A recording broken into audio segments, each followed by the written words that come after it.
Hello and welcome to the Heroes World Book Club. It's Andre from Heroes World. And as you can see from those title graphics, we are talking about Y the Last Man, Book 2. And I am joined with my friends, the people who I've roped into reading this excellent series with me, Ken and Mel. How are you guys doing today? Good. Yeah. Awesome. Doing great, So thanks. I hope you guys are still enjoying this and it's not seeming like homework. I have been weightlifting the Killaman editions, the absolute Y the Last Man. So heavily enjoying it. I know you guys have got the deluxe soft covers. So yeah, what a great story so far. Oh my goodness, Mel, I love it. Look at that. She's got notes. So cool, so cool. So hopefully you guys have had the chance to watch our first video, and you know this is where we dive into Y the Last Man and what we think of the story going on so far. And it's a pretty cool time to be discussing the actual original graphic novel content because the TV show is up and out there. I think they are kind of in their first half a dozen episodes. So if you're enjoying the TV show, maybe you want to pick up the graphic novel based on our discussions to see what the differences are. So guys, let's dive right into book number 2. So the first book was such a killer kind of cliffhanger ending. It's very climactic. And then this one starts off a little bit differently. It almost looks like some time has passed. We see Yorick and he's joined with Dr. Mann and Agent 355. And it looks like they're kind of just taking in the scenery and doing, like, shall we say, a hike. You know, it opens up kind of, I want to say, almost normal, right? Would you guys kind of agree with that little statement there? Yep. I think so. I think it's deliberate. Definitely, yes, because we had that hard, like that striking ending. You want a little bit of normalcy, but then it does. I feel that this part actually starts, you know, kind of picking up. So let's talk a little bit about what we're enjoying so far in this next part. So as you guys know from the first video, one of my favorite characters was the character of Alter, and we get to see a lot of that character and the Israelis in this first part of book 2. What did you guys think of the reveal that Alter's voice on the other end of the phone was none other than Yorick's mother? Mm-hmm. Yeah, that's it. And even by the end of the book, we're still not sure, is she sending him in to try to keep him safe or to take him out? And so it's you know, we know who it is now, but we still don't know her motive, which I think is really interesting. Definitely. And I think there's a little bit of ambiguity because even when I think Alter finds out, she's like, what, why are you doing this? Yeah. You know, and of course, what is Alter's motivation? Right? She keeps saying she wants to make a strong state and stuff, but then even within her own ranks, she's like, well, what why are we capturing this person? What are we going for? You know, but what a kind of, I do like how the events are building up in this, because at first some of it does seem a little bit random, right?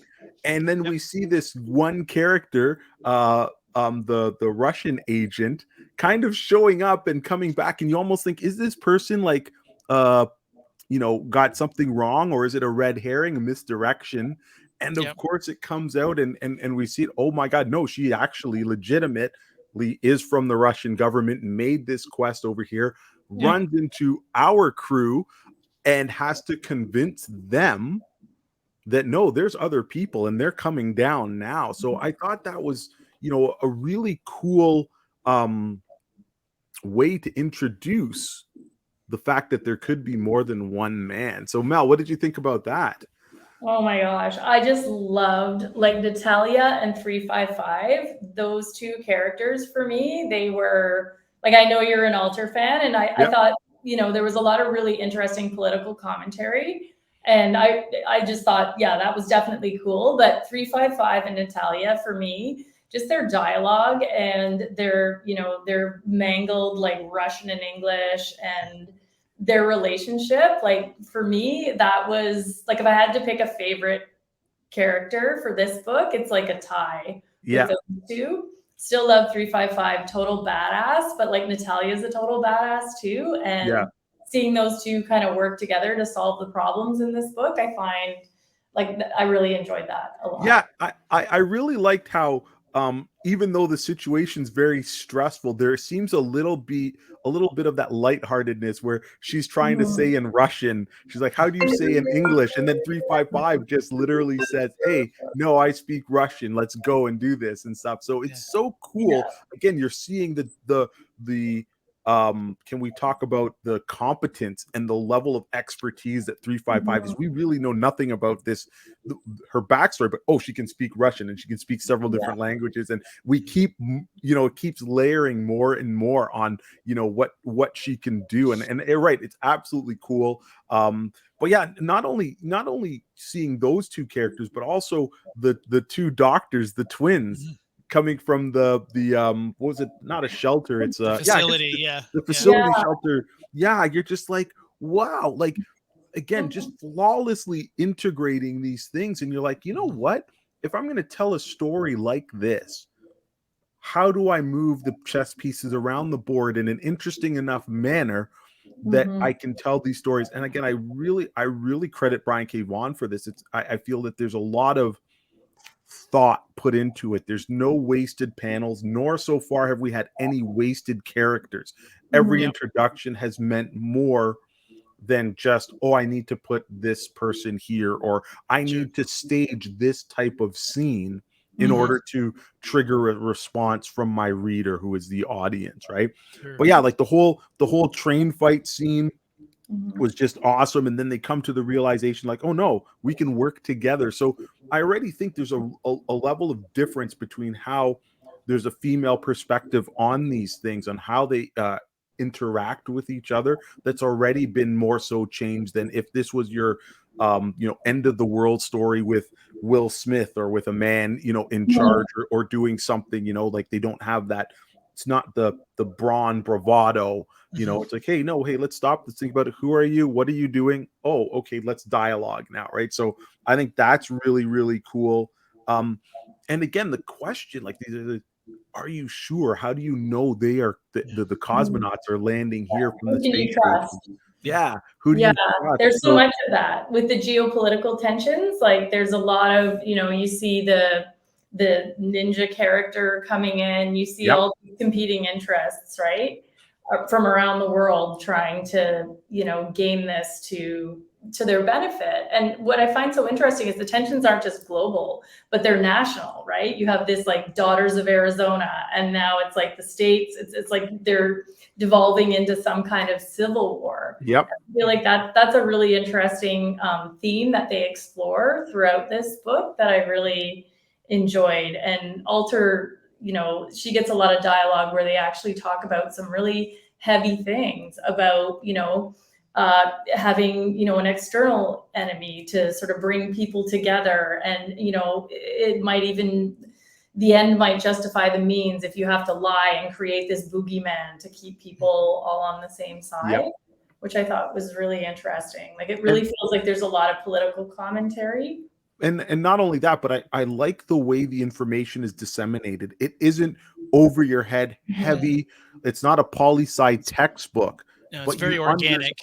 Yes, exactly. So when Alter's talking about it, she makes her, I want to call them disciples, because again, they are, I don't want to say they're quite brainwashed like we saw the Daughters of the Amazons, but again, they are young and they believe what she says. Hey, if we have to give them an enemy to unite the rest of us, then so be it. And that, like you said, Mel, that is a bigger right than the lie, which is the wrong. So again, and she believes it so intrinsically, that she can't understand why her own person again turns on her, and stuff. And it's and again, it is really I don't, now that I'm kind of thinking about it, like I like the strength and the conviction of Alter's character, but maybe there's some part of me passively, or that thinking, because maybe it's because in a way she's thinking like the old world, the world of the man, right? Yeah. Because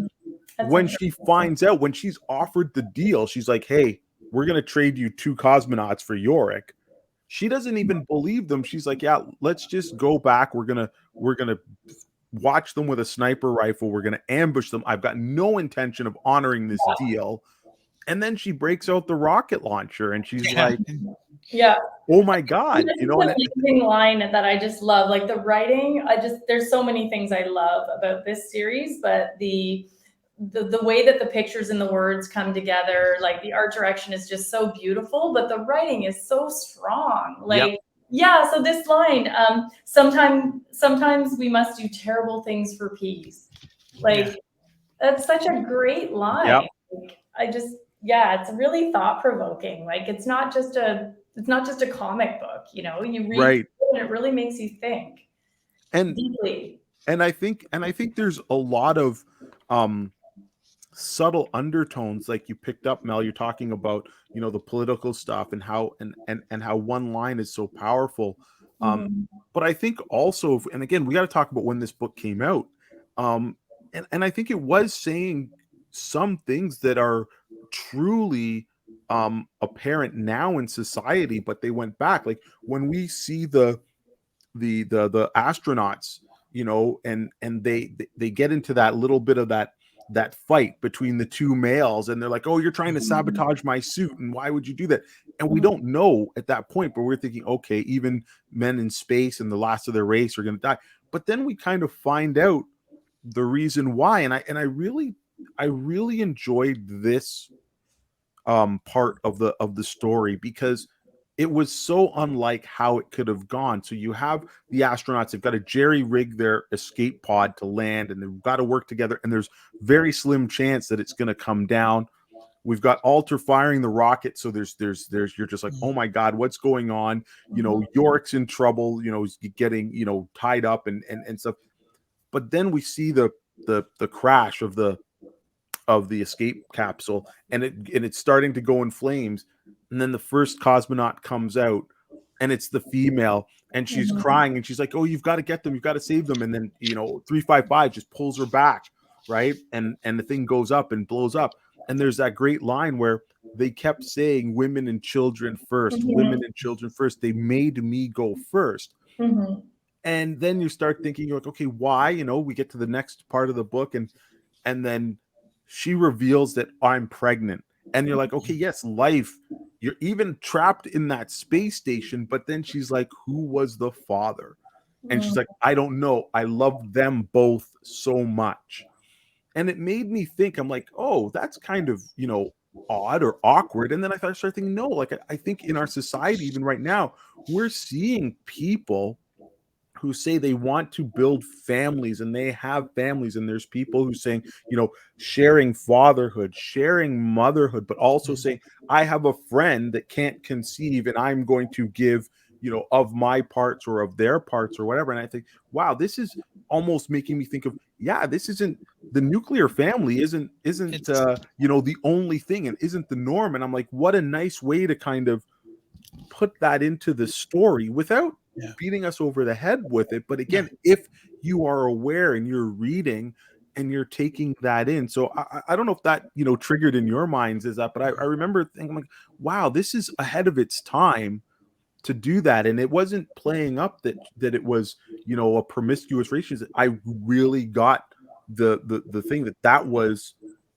a unit. They were right for each other in that moment in time, and what it was they made their situation for them, and they were the people involved. So I just thought it was, those are the most inclusive messages I find, where it really is a natural way. Like it's just nothing made of it. There's just whatever subject you want to be inclusive, be it, racial, gender, be it, partnership. Just to sort of have it be as normal as every day for these people and not bat an eyelash. I find that so much better. I mean, I keep going back. The one example I always point out is that Star Trek Discovery, when they, had their gay kiss, it was, felt so forced. It was right in the middle of, a business environment, like right in their med bay sort of thing. And it's like, who deep kisses in the middle of the office? It's like, we're just going to do this right here, right now. And it's like, no, guys, come on. It was so much more, cultured than that nowadays. It should be so much more natural and realistic. And I thought, as you say, I thought this was a great way to look at, sort of different kinds of family options and stuff like that, which was fantastic. But still also, have some of the old stigma, like the women and children first stuff and everything. It's like, yet men are the most important thing because there's none of them, and they're still going to cling to the women and children first because they don't know it's a boy baby at this stage, and it's. Yeah, there were some great lines, just to piggyback on what you were just saying. But again, like, I put this under a theme, which is like, they can't say fuck in comic books. Like, I'm really excited about how much these books really push the boundaries in terms of, showing all different ways of living your life. And, and I've thought a lot about, like, how is Disney going to handle like a lot of this stuff? Because it's very, a lot of it is really boundary pushing, like I almost wanted to go through and count how many times the F word was used in this book, because like in this particular one, because that was one of the opening lines, right? 355 says to Yorick when he's brooding, she said something about like, you can say fuck in comic books. Yeah. And like, and then they went on to like use that word over and over again. But, they really do push the boundaries. Like, one of the lines that I thought was like a laugh out loud one for me was when they were doing the play within the play. Those women. So good. Yeah, and they have that little girl that's like a hanger-on that they picked up in one of the towns, and she was having a hard time acting or something, and one of the women says, "Well, weren't both your fathers gay?" like it's really, they're pushing the limit of like, they use the R word like twice, I noticed, in addition to like, they were making jokes about Nuremberg. Like, they're really pushing the boundaries of, what could be considered tasteful, but it's done in a way where it's just like, it just brings up so many questions, and it's so thought provoking, and it feels very deliberate. Yeah, I agree. And I think we mentioned a little bit of this in our last discussion.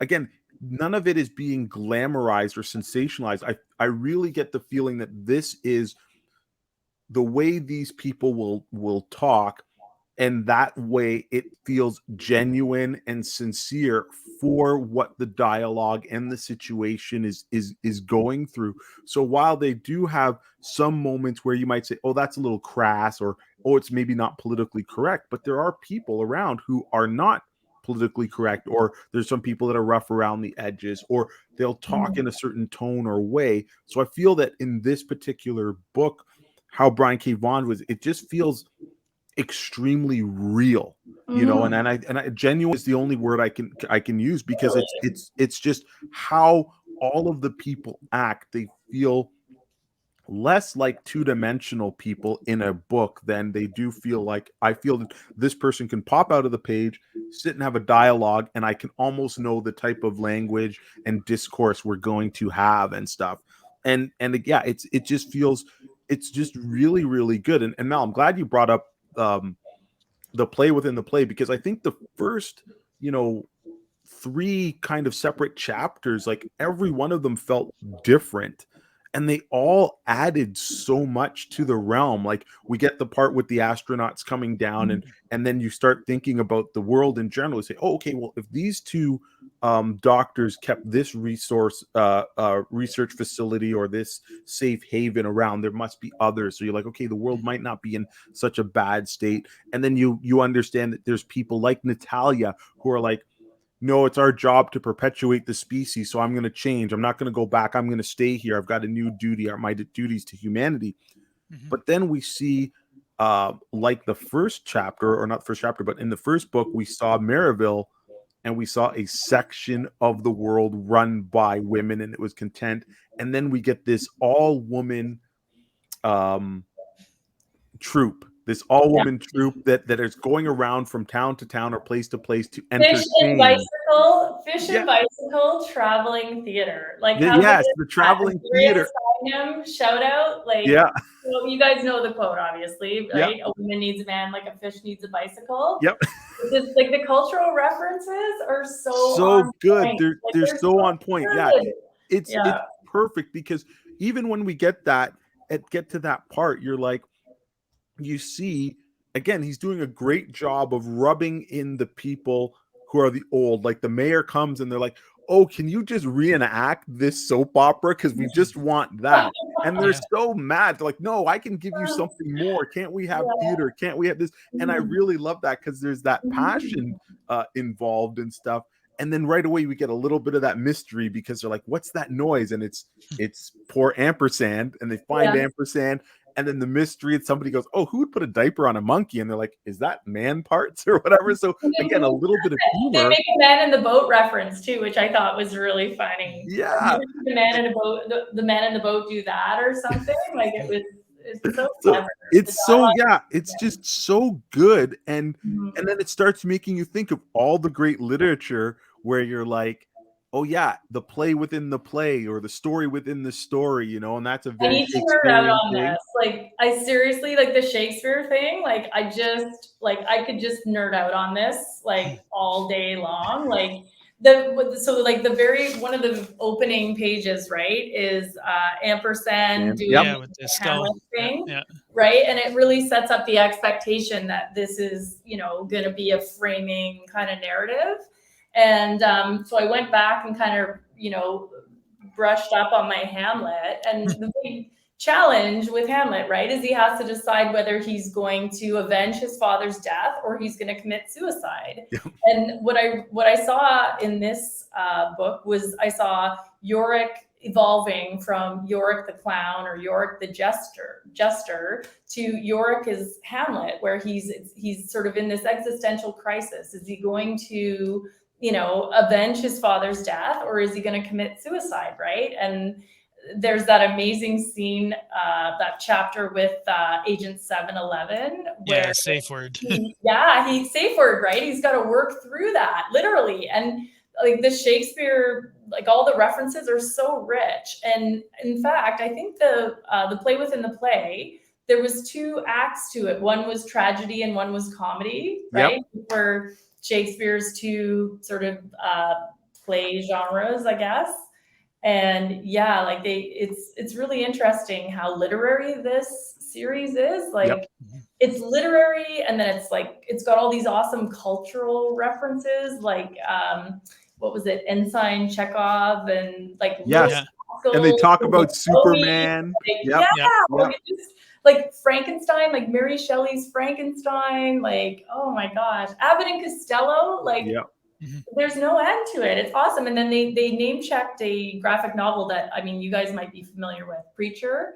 I wasn't familiar with that series, but it made me want to, go down the rabbit hole and explore and delve. And I think that's kind of the power. Like Brian K. Vaughan's an excellent writer, and like I've known him for years in comic books, but I think that's exactly, like, I'm glad you're picking up on it, because that's the richness of a well-educated storyteller, and somebody who can impart literature and pop culture and other references into this kind of dialogue to push his story, which allows people of all backgrounds to enjoy it, so like I'm really glad you guys are picking up, because it's a certain reader will read it that might have come from a different background. I only read comics, or so they'll read something and take something from it, or somebody will say, oh yeah, hey, I do know my Shakespeare, or I do know my other literature, and you go, okay, that's clearly a reference to this. So again,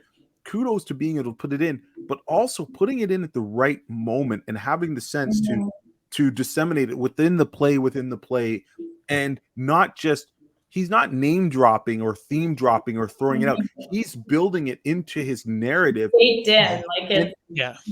Exactly. And it works, because if he was just name dropping it and not explaining it, his story would not work unless the person knew the reference. But the story still works, even if you don't pick up all the references. But once you do, you're like, oh my God, this is great. Yeah, I'm going to end this. Onion skins. Yeah, it's the onion skin. Yeah, you can add this book. You can say to your friends, hey, I know you look down on comics, or you haven't read a comic like this. Please, when I'm finished, here you go. And they're going to have that response. They're going to say, I didn't know that comic books could be like this. Sure. And that's what I've said for years. And you know, in the store, it's like, yeah, comics reach so many boundaries and so many topics. And as long as the good comics will make you reference and reflect. And I think that's exactly what this one does. And he, you know, he adds all the intrigue and all this stuff. Like you mentioned, that ninja character, you're all of a sudden going, okay, what's going on? Yeah. Where's this character from? What are they doing? What's the end game? And there's enough of these seeds to make you go, I'm going to remember that, because they're moving on, but I'm not going to forget that there was this character and stuff. So you're almost, it's almost like you're looking over your shoulder as you're reading. When's this character going to pop back up? What's going to happen next? This quest, this you know, journey is not gone in the way I ever imagined it. So you're just like on board with wherever they go next. And I'm glad you mentioned that. The next part, wow, what a chapter, what a turning point. Safe word. Like, talk about the can we call it a dissection of Yorick's mindset? Yeah. You know, like they like this person, Agent 711, into his psyche, just read him like a book. Right from 355's notes. Like, she's like, hey, I recognize this. Maybe she manipulates 355 into getting there. But again, you get this whole That's idea. the big question. Is 355 in on it or not? Right? Or not. Yeah, you get the sense that maybe she knew, but she didn't quite know exactly what this other agent's capable of. Right? But yeah, it was, oh man, it was such a roller coaster.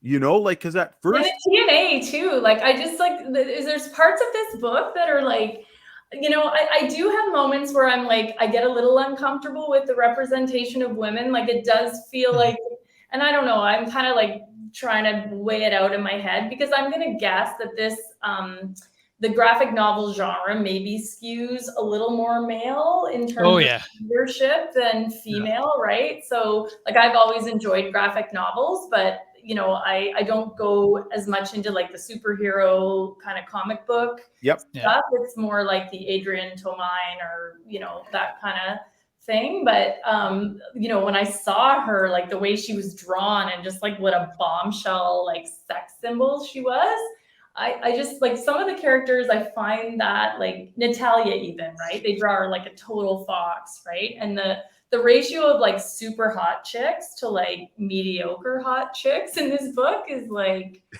you know, there's a lot of like what feels like gratuitous hotness. And it's tough to tell, is that, you know, an effort to capture the target audience, or is it, you know, much like The Simpsons, is it very satirical and it's really just saying, this is what they like.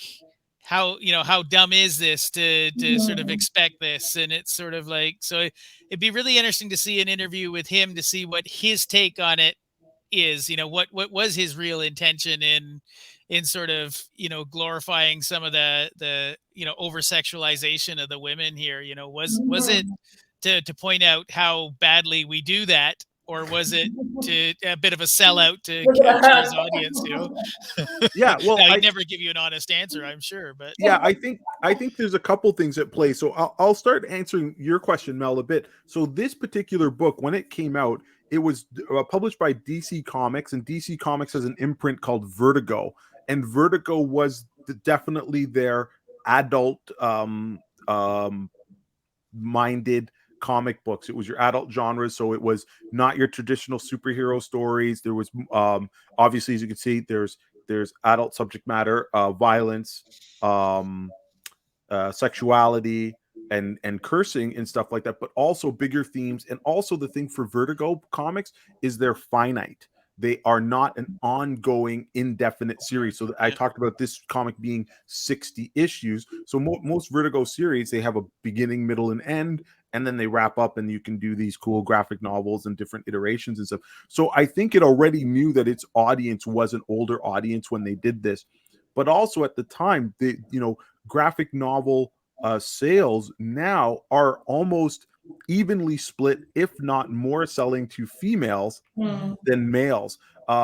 So I think they are kind of aware of that, and we've touched on before. I think a lot of it is also how Pia Guerrera, as the artist, interprets the characters to be done. So I think that there's moments in this where they overtly point out the sexuality in order to make a point. Like there was that scene where Natalia is taking off her top. She's like, I want to get the sun because I'm from Russia. And he's like, would you please put your shirt back on? It's making me uncomfortable. And it's like, why should you be the one uncomfortable? You know what I mean? It was, I like seems like a very interesting and deliberate role reversal. Exactly. Right. So I like that they did this. And then again, when you see Agent 711, remember when we first see her, she's got on a do-rag.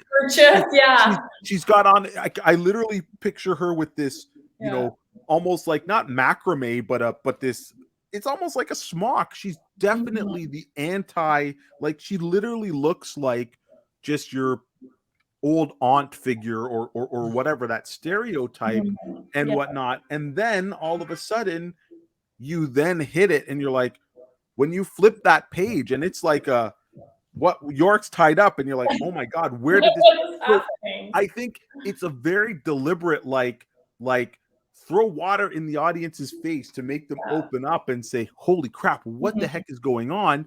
And then just it gets really trippy. Like we've got the Dorothy and the Oz reference, like, and stuff. And all of a sudden, like you go, oh, okay, is he seeing her like this, or is it part of the imagination? But then, because if you notice the difference in color tone, right, when he's away, and then all of a sudden when he's back in the reality, it's blacks, it's hard angles, it's shadow, right, and dark, and the hue totally changes, and so does the conversation. But it's the flashbacks, like the flashback scenes, and it's a hard read. This chapter is very hard because again, if you read it and you look at the art, you're like, oh, is this person just gonna take advantage of the last man? But again, I think that's what he does. He's subverting our expectations. He's like, I'm gonna throw you this person and I'm gonna make you think that this is just going to be a sex scene or this scene or whatever, but then it's totally not. And then you get all this deep character stuff, and it's all relative to who Yorick is. And in a way, you could have brought it out differently in a different manner, but it's so shocking and jarring that in a way you can't stop turning the page and you're like, oh, what the heck happened to him? Oh my God, this is terrible. And now he's having another terrible situation right now. And now you're feeling doubly bad for him. And then when the reveal comes, she's like, oh, I'm so sorry I did this or whatever, but I had to make you believe, so you see the error of your ways, so you see what's making you act the way you are acting. And I don't think he would have realized that if it came from 355 or Dr. Mann, because he already has a built-in relationship with those two women. This one comes and it's like, hey, I don't know you, so I'm going to call it as I see it and make you realize what you're doing. And I think that's a very powerful, tool, but I think it did have to be as jarring as it was. Like, Ken, you feel the same way? Like it was certainly to break his thought patterns, and so I mean that's a lot of that aversion therapy stuff has to be, almost kind of match the level of the trauma that created the behavior patterns in the first place to break the behavior patterns. I'm not a psychologist. I probably real psychoanalysts are probably turning in their grave going, no, that's not. but it almost does feel like he has to sort of reach that level of trauma to accept, the trauma that he went through and how he's feeling about it. you know, and to understand his own, you know, kind of behaviors that are leading him to basically throw himself in these suicidal positions kind of thing.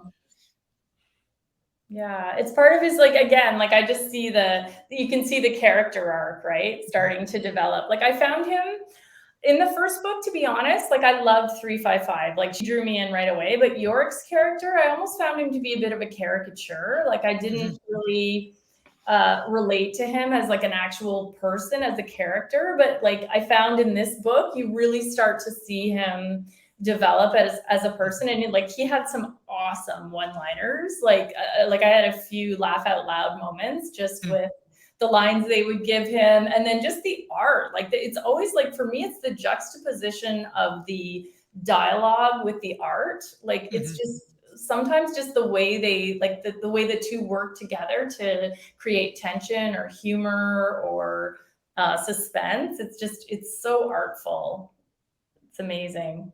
Yeah, and I think too, like, you know, you're right to bring up how our impressions of York change as we go and as the quest goes on. Because you're right, at first he does seem like the fool, and he seems like he's kind of this incompetent character. But then I felt that after reading this particular book, not book, but the moment where she starts, you know, deconstructing him and saying, hey, these are your tendencies, you start actually thinking back in the book of what you've seen, and you're like, yeah, he is throwing himself in these situations, and he's almost callous in the fact that he could potentially be the last man, and that there is importance in him, so that he shouldn't have this carefree type of risk. Like, he's not going to commit suicide, but he's not going to, he's kind of thrown caution to the wind,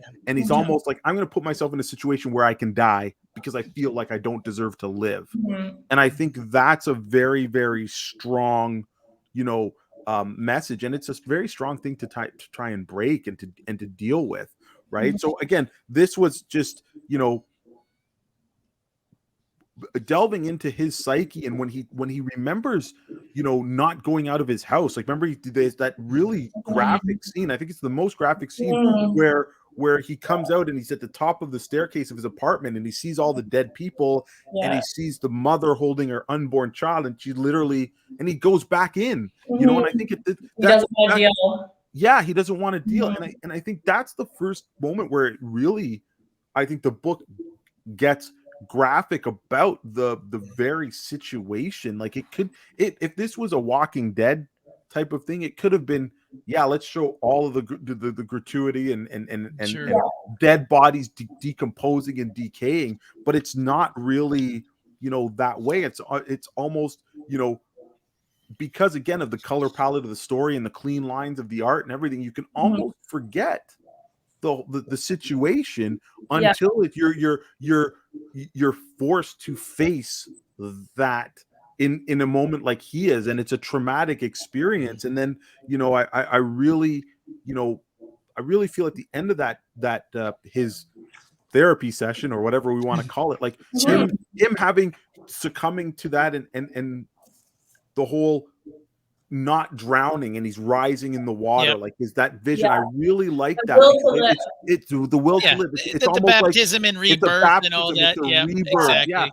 And no, sorry, I was just gonna say, like, it's just such a strong motif, like you were saying about his arc, but this is his maturing process, because in the beginning he's really shirking this responsibility, and it's superficial responsibilities at first. He's you know, not taking his interviews seriously and things like that, and then but then it gets to, you know, you realize that the responsibility he is shirking is being the last man, and it's like, and this is him finally sort of accepting all these responsibilities that he's had, you know, throughout his life. And you feel like it's a watershed moment, you know, no pun intended, that, you know, he really does come around to understand that, hey, I've really been pissing my life away, and now I have to grab it with both hands, not just for humanity, but for himself as well. Yeah. And again, it's like, it's such a great moment, because he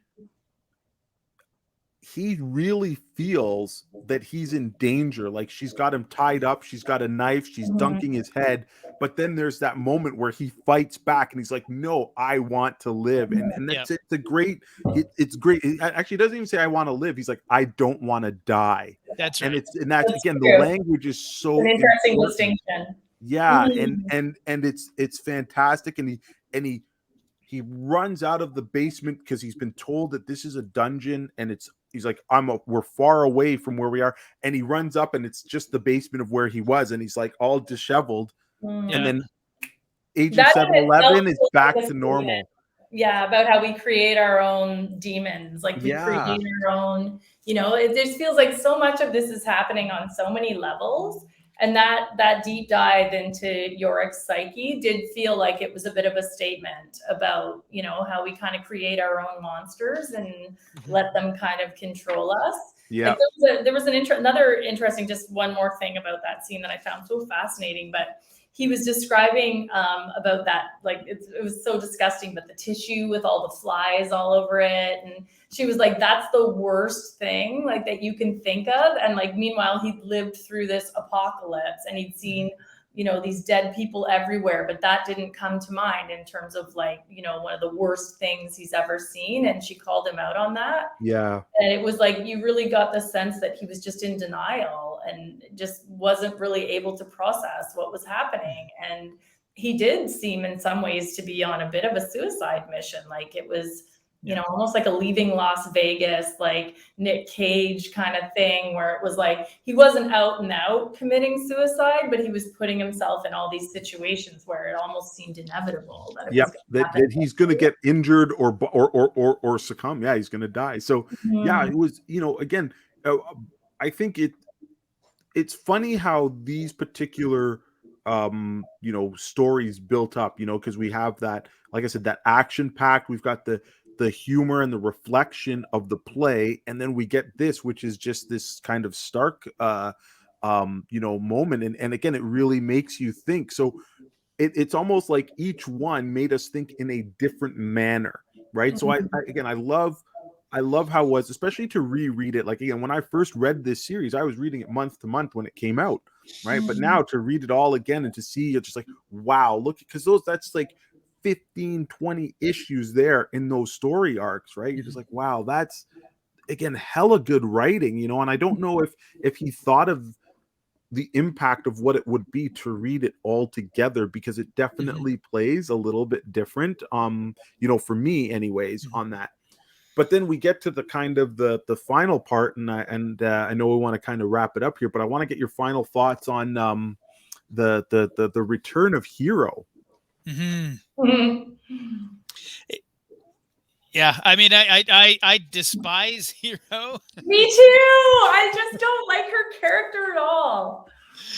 So I'm not excited about this. If the next book's about her, like, it's going to be a tough sales job for me. I just don't like her character at all. Like, the Amazons, like, you just want to hate them. And I mean, maybe that's the sign of a well-developed villain, right? That you just hate them so much, but they just seem so stupid. It's the sort of the whiny, the self kind of, oh my gosh, self-pity that she has, my life's been so hard. And even when we see the flashback with her and Yorick in the field and that whole scene of her, kind of trying to get Yorick to talk to was it a tree or a statue or something? It's a statue in the graveyard, right? Yep. Yeah. And it's just, everything is, poor me, everybody, play into my problems and be part of, my kind of, scene. And I just don't like that very much. She really wants to steal all the attention and feel sorry for herself, even though she's got herself into all these messes for the most part, Although I will say there was a little bit of a clue, which I think makes me think that, I haven't started book 3 yet, but I have a feeling we're going to get another perspective, because there's one of those flashback scenes. I'm so terrible. Yes. But when they're going to see the grandfather, right? There's all this foreshadowing, right? The grandfather talks about being the only man with all the women, and and Yorick thinks that must be great for him, and etc. but the sister's saying she doesn't want to go first. Hero's saying she doesn't want to go first. And she says, I don't even like him. He always tries to touch my ... She gets cut off, right?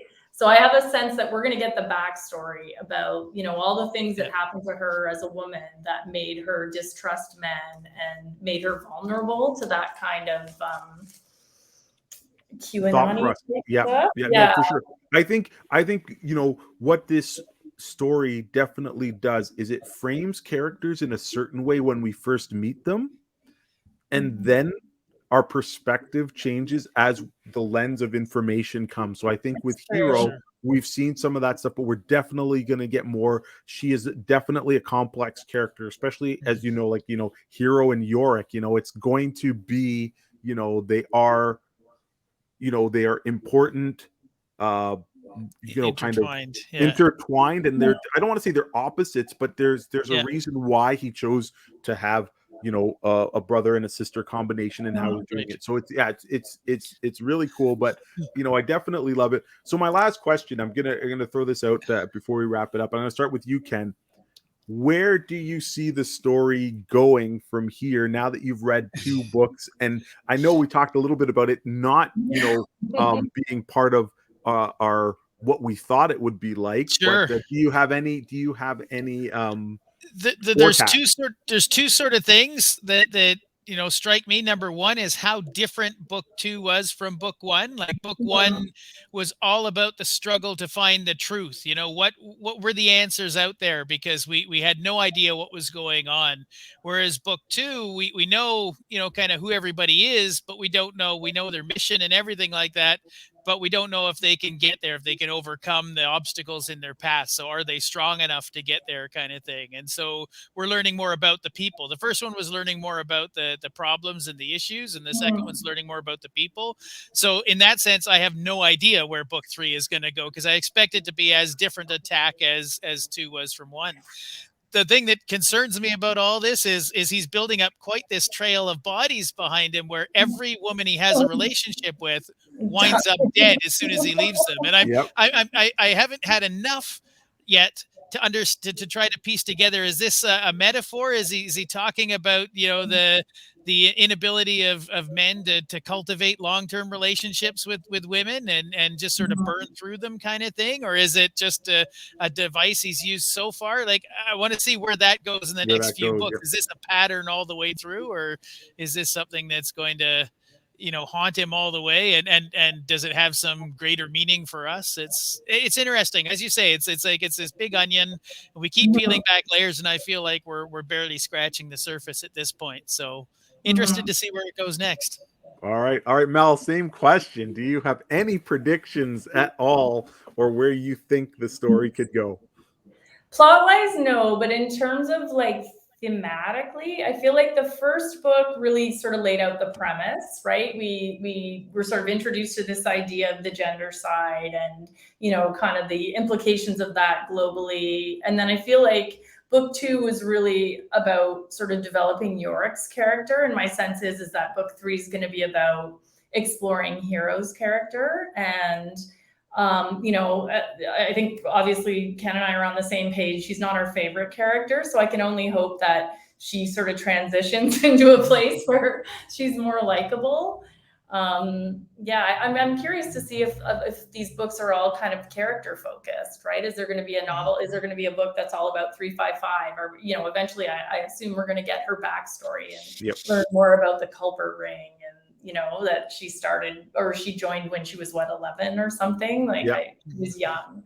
So yeah, I don't know plot wise where it's going to go, but I'm really excited to see how her character develops.